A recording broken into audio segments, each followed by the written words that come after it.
ॐ शुक्लाम्बरधरं विष्णुं शशिवर्णं चतुर्भुजं प्रसन्नवदनं ध्याये सर्वविघ्नोपशान्तये।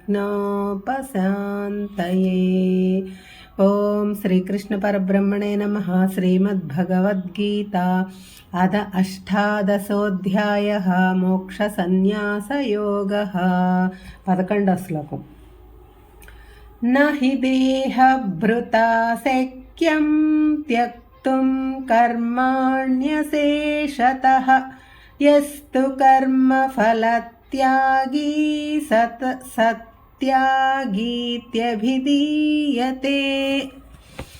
దేహముతో ఉన్నవాడికి కర్మలు చేయకుండా ఉండటం సాధ్యం కాదు. అతడు కర్మలను పూర్తిగా విడిచిపెట్టలేడు, కానీ అతడు కర్మఫలాలను విడిచిపెట్టగలడు. అటువంటి వాడు త్యాగి అని పిలవబడతాడు. ఈ దేహాన్ని ధరించిన ఎవ్వరికైనా తన దేహమును పోషించుకోవటానికి, రక్షించుకోవటానికి ఏదో ఒక కర్మ చెయ్యక తప్పదు. కర్మలు చేయకుండా పూర్తిగా విడిచిపెట్టడం ఎవ్వరికీ సాధ్యం కాదు. కర్మలను విడిచిపెట్టడం సాధ్యం కాదు, కానీ ఆ కర్మలు చెయ్యటం వలన లభించే ఫలములను విడిచిపెట్టడం ఎవరికైనా సాధ్యం అవుతుంది. కాబట్టి కర్మలు చేస్తూ ఆ కర్మ ఫలములను విడిచిపెట్టడం ఉత్తమము. అదే సత్వగుణ సంపన్నుడు ఆచరిస్తాడు. కానీ రాజస తామస త్యాగులు ఏదో ఒక నెపంతో తాము చేయవలసిన విహిత కర్మలను చేయకుండా తప్పించుకుంటారు. వారు చేసేది త్యాగం కాదు, తప్పించుకోవటం. దీనినే ఎగ్గొట్టడం, దాటవేయటం అని అంటారు. కానీ నిజమైన త్యాగి ఎవరంటే సత్వగుణము కలిగిన వాడు. అతడు కర్మలు చేస్తాడు, నిష్కామంగా చేస్తాడు. ఆ కర్మల ఫలములను తాను ఉంచుకోడు, అనుభవించడు, పరమాత్మకు త్యాగం చేస్తాడు. అతడు నిజమైన త్యాగి. అప్పుడు ఆ కర్మలు, కర్మ ఫలములు అతనికి బంధనములు కలిగించవు. కేవలం తనకు ఉన్నదానిలో ఇతరులకు ఇవ్వటం త్యాగం అనిపించుకోదు. అది ఉన్నదంతా ఇవ్వడు, కొంత మాత్రమే ఇస్తాడు. తాను గొప్ప త్యాగిని అని పేరు సంపాదిస్తాడు. కానీ సాత్వికుడు తాను చేసిన ప్రతి కర్మ యొక్క ఫలితాన్ని త్యాగం చేస్తాడు, కానీ ఏ పేరు ఆశించడు. అతడే నిజమైన త్యాగి. 12వ శ్లోకం. అనిష్టమిష్టమిశ్రం చ త్రివిధం కర్మణః ఫలం భవత్యత్యాగినాం ప్రేత్య నతు సన్యాసినాం క్వచిత్. ఏదైనా కర్మ చేస్తే దానికి 3 విధములైన ఫలములు లభిస్తాయి. 1 సుఖం, 2 దుఃఖం, 3 రెండింటి కలయిక అంటే కాస్త సుఖము కాస్త దుఃఖము. ఈ ఫలములు బతికి ఉండగా కానీ మరణానంతరం కానీ అనుభవించక తప్పదు. కానీ కర్మఫలములను త్యాగం చేసిన వాడికి ఈ సుఖ దుఃఖములు ఉండవు. ఇక్కడ మరొక విషయం ప్రతిపాదిస్తున్నాడు పరమాత్మ. దేహం వచ్చిన తర్వాత ఏదో ఒక కర్మ చేయక తప్పదు. ఆ కర్మకు ఫలం రాక తప్పదు. ఆ కర్మ ఫలం ఒకప్పుడు సుఖంగా ఉంటుంది, ఒకప్పుడు దుఃఖంగా ఉంటుంది, మరొకప్పుడు సుఖము దుఃఖము రెండూ కలుగుతాయి. ఉదాహరణకు పెళ్లి భోజనాన్ని పిలిచారు, 150 ఐటమ్స్ అక్కడ ఉన్నాయి. అన్నీ నోరూరించేవే. తింటే సుఖంగా, సంతోషంగా, తృప్తిగా ఉంటాయి. అన్నీ తినేస్తాము, అజీర్తి పట్టుకుంటుంది. డాక్టర్కు 200, 300 వెరసి ఒక 500 నష్టం. వారం రోజులు శారీరక బాధ. ఇదే సుఖ దుఃఖాల కలయిక. సాత్వికుడు తన ఎదుట అన్ని ఆహార పదార్థాలు ఉన్నా రోజు తాను ఎంత తిని జీర్ణం చేసుకోగలడో అంతే తింటాడు, సుఖంగా ఉంటాడు. రాజస తామస ప్రవృత్తి కలవాడు ఇవన్నీ రేపు దొరుకుతాయా అనుకుంటూ అన్నీ ఇష్టంగా సుఖంగా తినేస్తాడు.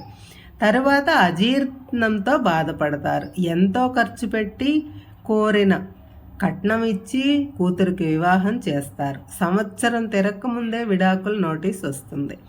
మొదట సుఖం, తర్వాత దుఃఖం. కూతురికి వివాహం అయిందని సంతోషంలో విడాకుల నోటీసులు తీసుకుని ఏడవాలో అర్థం కాదు. ఒక్కోసారి ఒక్కో పని సుఖ దుఃఖాలు రెండింటినీ కలిగిస్తుంటాయి. కాబట్టి ఈ కర్మల యొక్క ఫలములు అన్నీ సుఖములు దుఃఖములు, సుఖ దుఃఖములు ఈ జన్మలో అన్నీ అనుభవించలేము కదా. కొన్ని సుఖాలు కొన్ని దుఃఖాలు మిగిలిపోతాయి. వాటిని అనుభవించటానికి మరొక దేహం కావాలి. అందుకని ఇవి మరు జన్మకు కారణం అవుతాయి. ఇంకో జన్మ ఎత్తి మరొక జన్మ పొంది ఆ సుఖ దుఃఖాలను పాపపుణ్యాలను అనుభవించాలి. అందుకే పల్లెటూళ్ళలో ఏమీ తెలియని వాళ్ళు కూడా ఏ జన్మలో ఏం చేశాడో, ఏనాటి పాప ఫలమో ఈనాటి జన్మలో అనుభవిస్తున్నాడు అని చక్కని వేదాంతం చూతారు. మరి దీనికి మరో మార్గం లేదా అంటే ఉంది.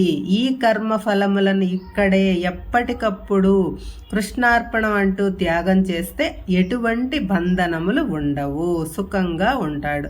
మరు జన్మ అంటూ లేకుండా జన్మరాహిత్యం పొందుతాడు. కాబట్టి నిష్కామంగా ఎటువంటి ఫలాపేక్ష లేకుండా కర్మలు చెయ్యటం, ఆ కర్మఫలములను పరమాత్మకు అర్పించటం, మనస్సును నిర్మలంగా ఉంచుకోవటం అన్నిటికంటే ఉత్తమం.